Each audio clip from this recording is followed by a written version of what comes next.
ప్రభుత్వం పైన పాలనని. నేను గజ్జెల మల్లారెడ్డి గారు ఇప్పుడు 83 అధికార పార్టీ ఎన్టీ రామారావు గారు ఉన్నప్పుడు ఎట్లుంది అంటే ఆయన చెప్పినాడు బాగా కమ్మగా ఉందని.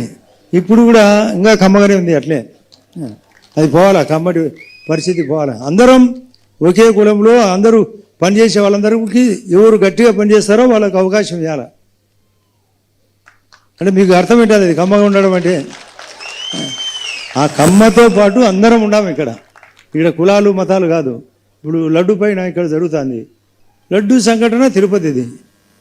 ఇప్పటికి కూడా లడ్డు సంఘటన పైన వాళ్ళు పై చేయనారు అంటే తప్పు చేసి కూడా పై చేయి.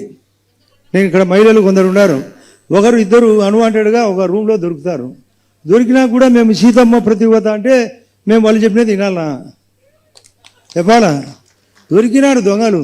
ఇంకా దాంట్లో లడ్డు జంతు కొవ్వు లేదంటే ఇలా కొవ్వు ఎక్కువ ఉంది. ఆ జంతు కొవ్వు కంటే వైఎస్ఆర్లో కొవ్వు ఎక్కువ ఉంది. ఆ ముందు ఆ కొవ్వు కరగదీయాల. ఆ కరగదీస్తే తప్ప మన కూటమి బాగుపడదు. ఆ కూటమిలో మన బీజేపీ పార్టీ అంతకంటే మనం లేనిది ఈ యొక్క రాష్ట్రంలో బీజేపీ లేనిది రాష్ట్రంలో తెలుగుదేశం పార్టీ కానీ జనసేన కానీ లేదు. మనమే ప్రధానం.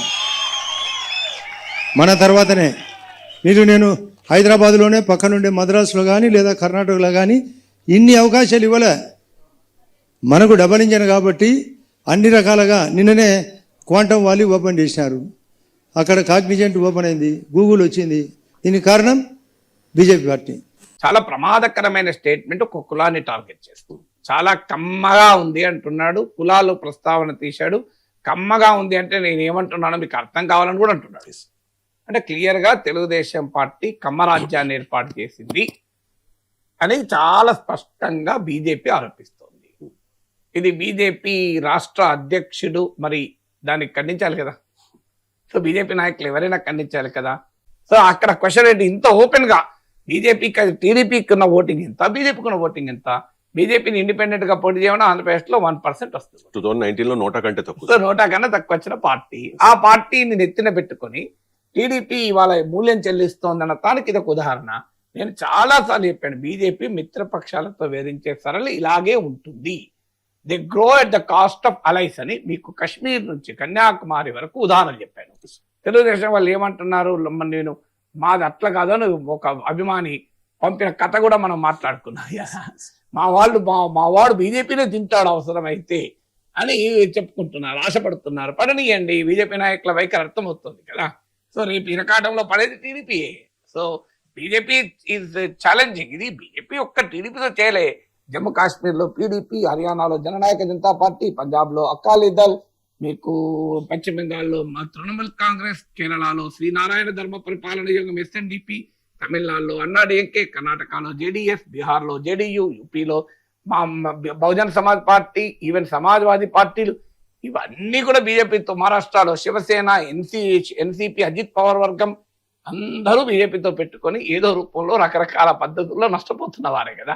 సో మీ వన్ మిత్రపక్షం బీజేపీతో పొత్తు పెట్టుకొని లాభపడిన ఒక్క మిత్రపక్షం చూపెట్టండి. నష్టపోయినాయి కదా అన్ని పార్టీలు, ఏదో రూపంలో నష్టపోయినాయి. కొన్నోమో నిలదొక్కుకోవచ్చు, కొన్ని నిలదొక్కుపోవచ్చు, కొన్ని తక్కువ నష్టపోవచ్చు, ఎక్కువ నష్టపోవచ్చు. ఒరిస్సాలో బిజు జనతాదళ్, ఈవెన్ తెలంగాణలో బీఆర్ఎస్. బీజేపీతో మీకు బీజేపీతో వ్యతిరేకించకుండా, బీజేపీకి అటు అనుకూలంగాను ఇటు వ్యతిరేకంగా గాను ఉండకుండా న్యూట్రల్ గా ఉన్నామని చెప్పి పరోక్షంగా బీజేపీకి సహకరించిన 3 పార్టీలు ఓడిపోయాయి 2024లో. ఒరిస్సాలో బిజు జనతాదళ్, ఆంధ్రప్రదేశ్లో వైఎస్ఆర్ కాంగ్రెస్, తెలంగాణలో భారత రాష్ట్ర సమితి. ఇవన్నీ కనబడుతున్నాయి కదా మన కళ్ళ ముందు. అందువల్ల ఆదినారాయణ రెడ్డి అడిగిన ప్రశ్నకు సమాధానం చెప్పాల్సింది టీడీపీ నాయకులు, జనసేన నాయకులు, నాగేశ్వర్ కాదు. So they have to answer it. Is asking.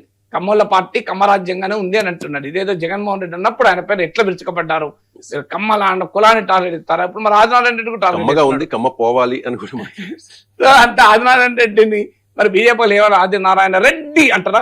ఇప్పుడు జగన్ రెడ్డి అంటారు కదా, అట్లా అనాలి కదా. ఆదినారాయణ రెడ్డి, మోడీ రెడ్డి, అమిత్ రెడ్డి అంటారా? అనుమానండి ఇప్పుడు ధైర్యం ఉంటే. మరి మీకు వైసీపీని అనే ధైర్యం బీజేపీని కనీసం ఇది పోనీ బీజేపీ మిత్రపక్షం అనలేదు. అట్లీస్ట్ ఇది సరైనది కాదు అనాలి కదా. ఇది సరైనది కాదు, ఈ పద్ధతి కాదు అనాలి కదా.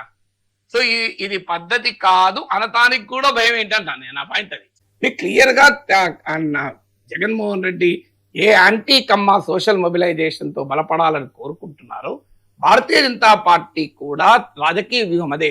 Non Kamma social mobilisation. వారు యాంటీ కమ్మా సోషల్ మొబిలైజేషన్ అయితే వీరు నాన్ కమ్మా సోషల్, రెండు యాంటీనే.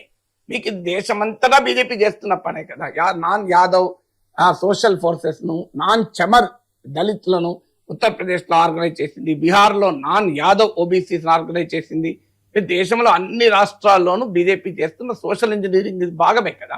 సో ఇప్పుడు ఆంధ్రప్రదేశ్ లో కూడా తెలుగుదేశానికి ప్రమాదాన్ని తెచ్చిపెట్టేటువంటి సోషల్ ఇంజనీరింగ్, కమ్మయేతర సామాజిక వర్గాల్ని తన వైపు తిప్పుకోవటానికి బీజేపీ ఒక మిత్రపక్షంగా ఉండి చేస్తున్న రాజకీయ వ్యూహంలో భాగం. అంటే జగన్ చేస్తున్న రాజకీయ వ్యూహానికి ఒకవైపు ఒక నాణంలో ఒకవైపు జగన్ చేస్తున్నది, మరోవైపు బీజేపీ చేస్తున్నది. జగన్ ఏమో ప్రత్యర్థిగా ఉండి చేస్తున్నాడు, బీజేపీ ఏమో మిత్రపక్షంగా ఉండి చేస్తున్నది. రెండు కూడా తెలుగుదేశానికి నష్టం చేసేది. అయినను చంద్రబాబు నాయుడు మోడీ పొగడ్తలు ఆపడం లేదు. అది వాళ్ళ పార్టీ వాళ్ళ ఇష్టం.